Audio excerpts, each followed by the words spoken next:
محمد سمير، انت شارك كاس غلط ولا ايه بالظبط؟ ليه يا نجم؟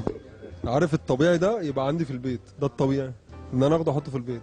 المهم ان انت خدت بطوله وسيبك من الكاس، المهم البطوله. لو دخل حلوان مش هيطلع ده. حلوان عندنا مش هيطلع الكاس ده.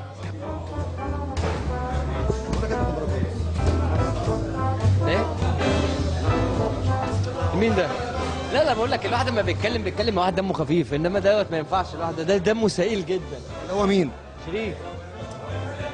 شريف في الفرقه. الاثنين ارخم من بعض. لعلمك ما فيش حد في الفرقه دي دمه خفيف. اقول لك اللي دمه خفيف في الفرقه دي الواد اينو،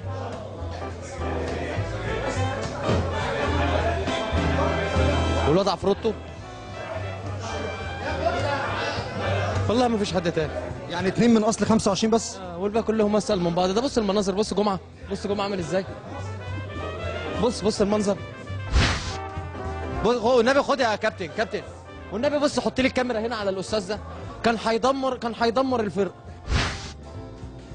استاذ سيد معوض هيدمر انذارين في نص دقيقه يا اخي. لسه عنده افريقيا كمان. ليه يا اخي؟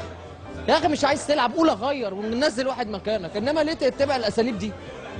اساليب رخيصه والله. وبعدين انت لعيب كبير مش لعيب صغير. حسبي الله ونعم الوكيل فيك يا اخي.